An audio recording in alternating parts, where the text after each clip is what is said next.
Super star யாருன்னு கேட்டால் சின்ன குழந்தை கூட சொல்லுமன்னு ஒரு பாட்டு உண்டு. ஆனால் தமிழ் சினிமாவோட முதல் சூப்பர் ஸ்டார் திரு தியாகராஜ பாகவதர் பற்றி இங்கு எத்தனை பேருக்கு தெரியும்?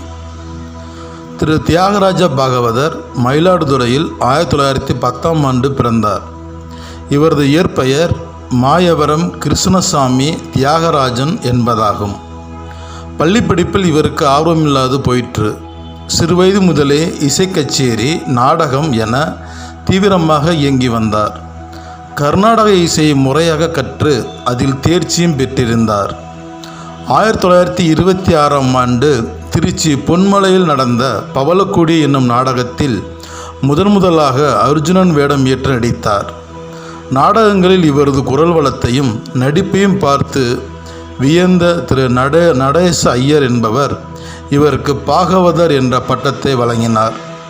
இதன்பின் இவர் தியாகராஜ பாகவதர் என அழைக்கப்பட்டார்.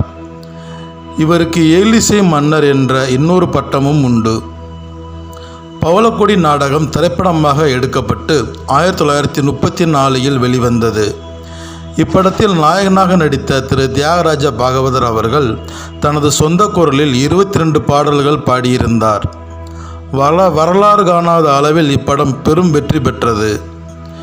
இதன் பிறகு இவர் நவீன சாரங்கதாரா, சத்யசீலன், சிந்தாமணி, அம்பிகாபதி, திருநீலகண்டர், அசோக் குமார், சிவகவி, ஹரிதாஸ் ஆகிய படங்களில் நடித்தார். இவையாவும் வெற்றி படங்கள் ஆகும். இதில் ஹரிதாஸ் திரைப்படம் 3 வருடம் ஓடி 3 தீபாவளிகளை கண்ட திரைப்படம் என புகழ் பெற்றது. இவருக்கு கமலம், ராஜம் என 2 மனைவிகள் உண்டு.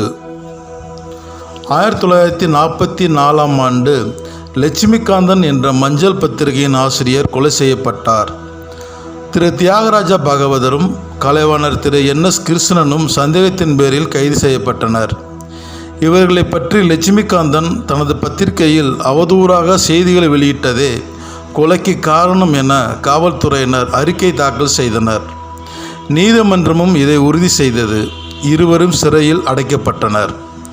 இவ்வழக்கின் மேல்மனு தாக்கல் லண்டன் நீதிமன்றம் சென்றது. அங்கு இருவருக்கும் விடுதலை கிடைத்தது. சிறையில் இருந்து வெளிவந்த பின் திரு தியாகராஜ பாகவதர் நடித்த ராஜமுக்தி, அமரகாவியம், சியாமலா, புதுவாழ்வு, சிவகவி ஆகிய படங்கள் வெற்றி பெறவில்லை.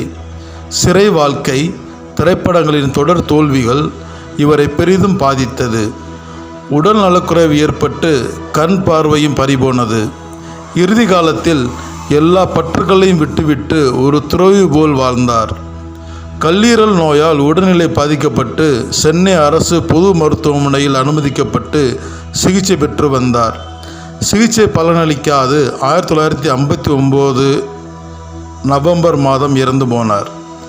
இவரது உடல் திருச்சி கொண்டு செல்லப்பட்டு அங்கு அடக்கம் செய்யப்பட்டது. தமிழ் திரை உலகில் சக்கரவர்த்தி போல் வாழ்ந்த இவரது வீழ்ச்சியும் சரிந்து போன இவரது சாம்ராஜ்யமும் துயரமான ஒரு கண்ணீர் கதையாகும்.